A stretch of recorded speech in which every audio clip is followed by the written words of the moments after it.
Formal lang inilunsad ng Quezon City Police District o QCPD sa pangunguna ni District Director Police Colonel Randy Glenn Silvio ang Project Hilamos o Holistic Initiative for Local Art Maintenance and Order in Spaces kasabay ng pagsasagawa ng paunang operasyon sa 18 barangay sa iba't ibang bahagi ng lungsod nitong ika-9 ng Enero. Isinagawa ang programang katuwang ang Q-Citizens, mga opisyal ng barangay at Quezon City Local Government Unit sa pamumuno ni Mayor Joy Belmonte.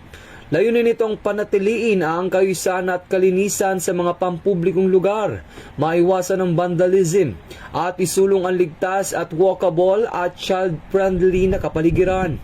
Sa kalaw ng unang yugto ng operasyon ng mga pangunahing kalsada, paaralan, park at pampublikong pasilidad sa Quezon City. Ang Project Hilamos ay kaakibat ng Upland Dignity ng DILG at sumusuporta sa City Ordinance laban sa vandalism at paninira ng ari-arian.